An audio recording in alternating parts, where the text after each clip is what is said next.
Bueno, acabo de escuchar realmente con mucho cuidado la presentación que hizo María Pía. Me parece que es muy precisa y muy rigurosa y que deja muchas cosas ya dichas. El libro de Horacio es un libro de una enorme complejidad por la proyección de planos y de objetos que tiene. Y parece que una presentación no debería resolver esta pregunta por la complejidad del libro de Horacio, o por lo menos no nos proponemos hacerlo. Nos proponemos dejarlo, el libro, en estado de complejidad, incluso de perplejidad, digamos. Porque me parece que el libro propone una figura que indudablemente es la de la conversación, pero que complementariamente, o precisamente porque es la de la conversación, es la figura del historiador del presente. Yo voy a trabajar esa idea, la idea de que este es un libro que se toma el enorme riesgo de proponer una historia del presente.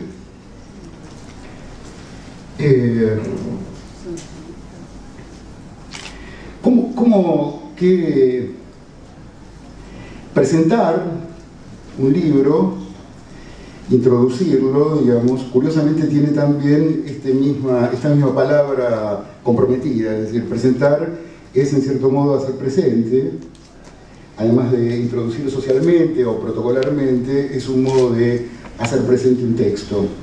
Y me parece que el libro de Horacio tiene la cualidad precisamente de hacer presente aquello que habitualmente, digamos, estamos acostumbrados más bien a leer en el sentido de lo fijo, en el sentido del pasado histórico, que queda fijado, digamos, a sus propias formas y que no aparece en estado vivo, digamos. Me parece que el libro, lo primero que quisiera subrayar es este rasgo vivo del libro, de una enorme vivacidad. Voy a tratar de avanzar sobre esta cuestión. Pero también María Pía dijo algo que creo que está en el comienzo del libro, digamos, y que es su rasgo bautismal, que es la idea de una teoría del nombre, digamos, como teoría bautismal, es decir, como teoría del nacimiento de algo, digamos. Después veremos qué clase de nacimiento. Pero también bautismal es este propio acto, digamos, este propio acto que lo que hace es presentar lo que en el libro se presenta como presente. Es decir, no apelo con esto a un juego de palabras, digamos, a una astucia, sino más bien, digamos, a tratar de dar cuenta de la complejidad de la que este libro nos sugiere.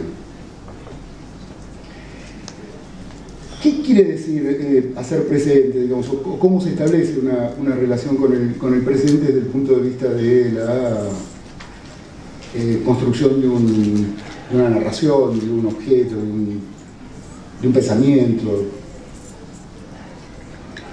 La relación con el presente que establece el libro de Horacio, en primer lugar, me parece que lo que despeja con toda claridad es la idea de que se pueda construir una relación con el presente a partir de los datos, a partir de datos. Los datos no aparecen aquí como objetos de estudio o como fijados, sino más bien, digamos, en todo sentido, los objetos y los datos y las imágenes que aparecen en el libro más bien están atravesadas por una lógica que llamaría muy rápidamente la lógica del movimiento. Pero, obvio, esta palabra también es una palabra compleja, digamos, no tiene nada que ver con el peronismo, aunque efectivamente también tiene que ver con el peronismo.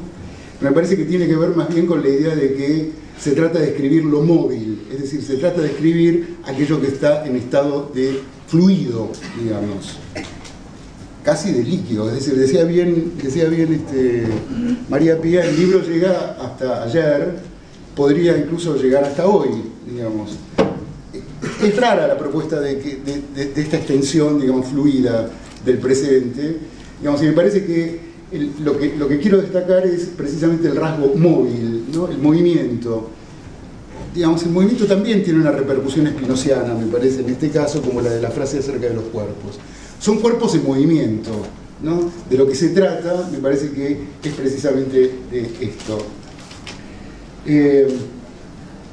No es un libro que tenga una vocación de acercamiento periodístico o informativo acerca del kirchnerismo, por supuesto.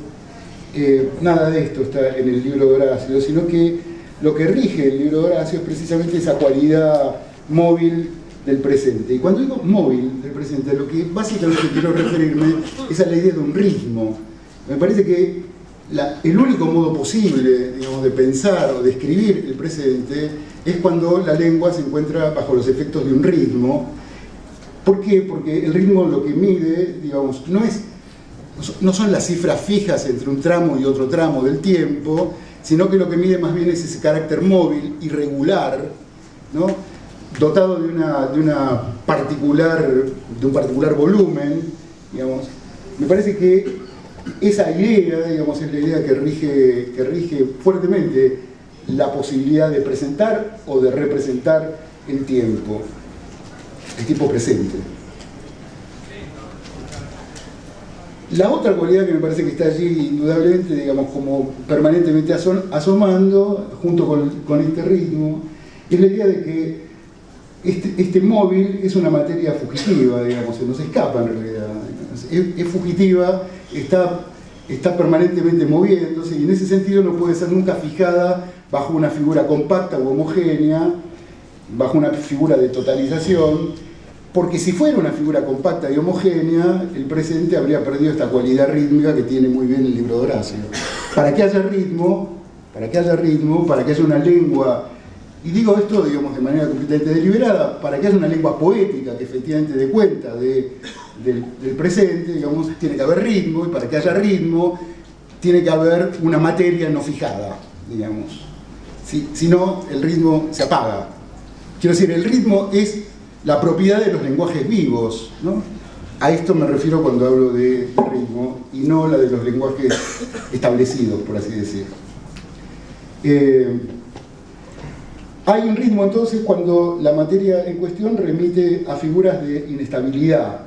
La propia figura de Néstor Kirchner, como bien dijo María Pía, aunque yo no me voy a ocupar tanto de este aspecto de la cuestión, es una figura que efectivamente está dotada de una enorme inestabilidad. Pero no solo la figura de Néstor Kirchner, sino en general, digamos, las propias aproximaciones políticas del libro. Son inestables y están a su vez también regidas, otra de las condiciones del ritmo, por fogonazos, por así decir, o llamaradas, o como quieran ustedes pensarlo ígneamente, de repetición, ¿no? O sea, hay repetición, el presente es un tiempo que evoca figuras de repetición, no hay un presente sin que haya efectivamente estos retornos, por así decir, inestabilidad entonces y retorno. Dos figuras que me parece que son centrales en el libro. Retorno y lectura, digamos, en esa lengua presente, en esa lengua viva, de también figuras del pasado. Los años 70, como bien se dijo aquí, efectivamente aparecen también leídos para dar cuenta, digamos así, de cómo está articulado ese presente kirchnerista.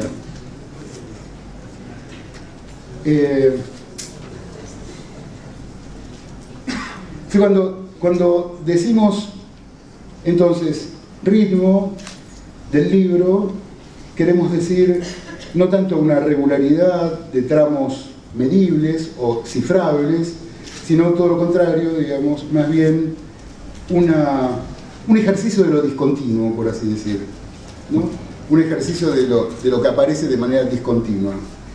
Todo el tiempo, a medida que avanzaba en la lectura del libro de Horacio, me hacía ruido, me convocaba la célebre segunda introspectiva de Nietzsche, donde Nietzsche dice que la historia, digamos, hay que pensar la historia para la vida, no para el conocimiento, sino para la vida.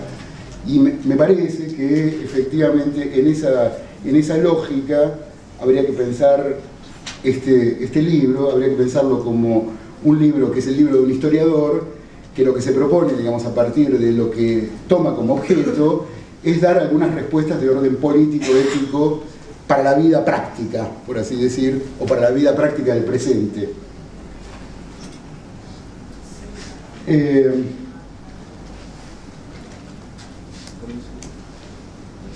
Entonces, este ritmo del que hablo, en la escritura de Horacio, creo que tiene que ver más bien con la posibilidad de cortar, digamos, con la posibilidad de establecer cortes temporales, nunca del todo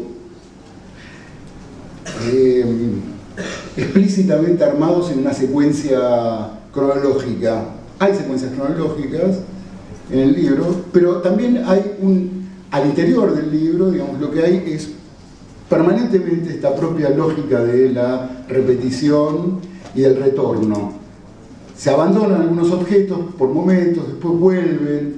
La figura de Kirchner, digamos, vuelve en muy distintos planos, en muy distintos momentos del libro, y así también otras figuras, ¿no?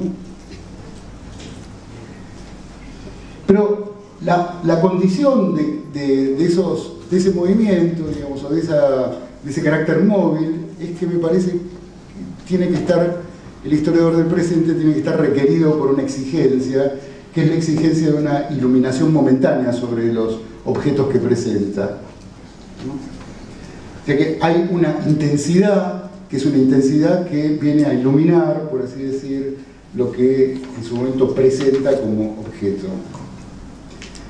Dije que no había totalización, no hay una pretensión totalizadora, porque una pretensión totalizadora efectivamente sería una pretensión de inmovilidad de algún modo. El libro dice en más de una ocasión que no hay una vocación dialéctica, por así decirlo, es decir, que no hay una mirada dialéctica sobre lo histórico. Me parece que eso se expresa muy bien en el capítulo final, que es un capítulo acerca de lo que vendrá. Pero insisto que si bien no hay si bien no hay una vocación de totalización, lo que sí hay es una enorme exhaustividad, una fuerte exhaustividad, que no tiene nada que ver con una metodología de trabajo, sino más bien con el resultado de un recorrido y con la inestabilidad de un recorrido.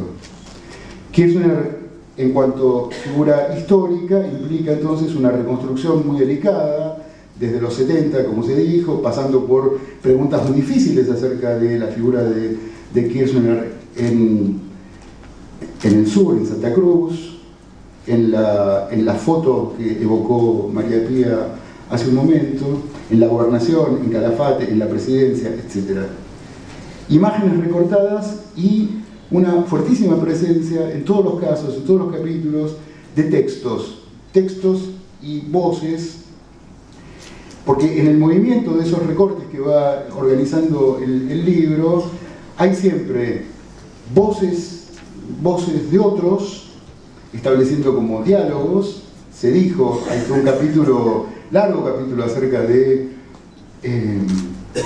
las voces de David Viñas, León Rosichner, Albert Rizarlo, etc. Están esas voces, están voces escuchadas inesperadamente en escenas dislocadas, o están textos largamente citados, hay textos largamente citados, hay textos propios largamente citados. El autor, digamos, Horacio, cita sus propios textos largamente. Es decir, hay un conjunto, un mosaico, diría así, de voces y de textos y de palabras que están permanentemente en movimiento y que me parece que constituyen una figura lujosa en el libro. Lujoso aquí tiene el sentido de aquello que es una economía, quiero decir, la del lujo, ¿no? Es una economía que tiene que ver con otro término que me parece que es muy dominante, que está muy presente en el libro, también lo evocó María Pía, que es la figura del sacrificio, ¿no? Es una figura que tiene una presencia intensa en el libro, tanto para referirse al momento de los 70, como también a la propia figura de Néstor Kirchner. Pero cada uno de estos movimientos de las voces y de los textos que están incluidos en el libro está acompañado, si ustedes me permiten, aunque no parece adecuado decirlo, pero está acompañado por una pequeña iluminación teórica, ¿sí? Siempre hay una teoría alrededor de estos textos. Digamos, hay una teoría alrededor de la política, por supuesto, alrededor de la idea de fortuna, de carisma, etc. Pero también hay una teoría alrededor del estilo, cuando efectivamente de lo que se trata es de convocar la voz de Beatriz Arlo, o una teoría alrededor de la ironía, cuando de lo que se trata es de presentar los textos de Caparrós, por ejemplo. Es decir, que cada uno de esos recortes que presenta Horacio va trayendo además otro plano, un plano adicional, que es un plano de construcción teórica, por así decir. Hay una hipótesis sobre la lengua de los personajes involucrados, hay una hipótesis, por supuesto, hay una hipótesis acerca de la lengua de Kirchner, y hay un conjunto de resonancias complejas, de textos contemporáneos, de voces contemporáneas. Quiero decir, esta forma, digamos, la forma o la cualidad del historiador del presente, es que el historiador del presente no puede de ninguna manera presentarse sobre una voz monolítica, sino que necesita disparidad, desequilibrio, multiplicidad de voces y incluso de fuentes dispersas. No hay un archivo en el libro, en el sentido de la historiografía, digamos, no hay un archivo, sino que hay modos en los que los textos, las voces, las imágenes quedan convocadas o fundidas en el libro. Podría pensarse como figura que incluya todo esto que vengo diciendo acerca de la posibilidad o el horizonte de la historia del presente, o del historiador del presente, que de lo que se trata efectivamente es de una conversación, que la conversación sería la figura del historiador del presente. El libro se abre con esa invocación a una conversación no mantenida, digamos, y se cierra también con esa misma figura. Diría, ¿qué es lo que hay en una conversación? En una conversación no hay archivos en el sentido historiográfico, pero hay archivos que me gustaría llamar despotenciados, ¿no? Como si recorriesen alguna parte de nuestras memorias cuando conversamos y que no sabemos bien qué grado de estabilidad tienen, no sabremos bien qué grado de fijeza tienen, pero sabemos que están ahí y que son activos en nuestra conversación. Me parece que sí, el libro efectivamente tiene esta clase de archivos, ¿no? Archivos que para volverse, digamos, o para ponerse en el plano, digamos, de la superficie en la que están en ese momento, el texto, necesitan de algún modo resucitar. O sea, hay algo resurrecto, digamos así, en esos archivos, hay algo de resurrección de esos archivos. Ya, digamos, la figura del sacrificio y la figura de la resurrección. Que me parece que son dos figuras que tienen una potencia fuerte en el libro. Pero la otra condición, la tercera, quizás la última que voy a señalar del historiador del presente, es que el historiador del presente sabe muy bien, sabe demasiado quizás, que no puede de ninguna manera ponerse por encima de las oscuridades que le propone la lengua. La lengua, el historiador del presente, le propone figuras oscuras, figuras opacas, figuras que no son las figuras de la claridad y la transparencia, sino que son figuras más bien que precisamente por su carácter fluido, por su carácter móvil, aparecen siempre en esta especie de opacidad, de oscuridad, etc. Y me parece que esa es una de las dificultades que se ha señalado.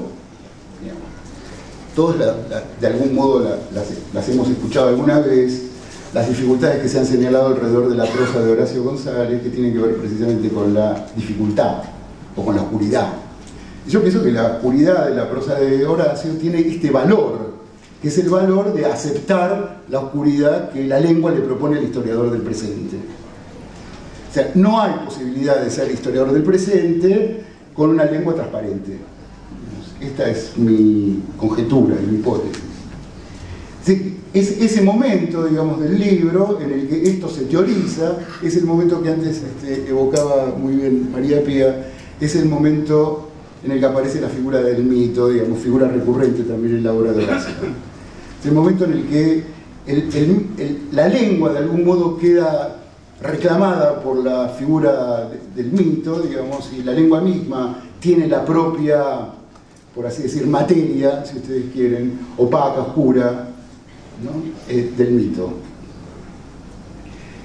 Dicen que claramente es un libro que no puede pertenecer al campo de la ciencia histórica, digamos. Es otra clase de aproximación a lo histórico. Es una aproximación al histórico que efectivamente pareciera comprometer inmediatamente los propios cuerpos, al teatro político, a la oscuridad de las lenguas, a las figuras vivas y móviles de nuestros presentes. Gracias.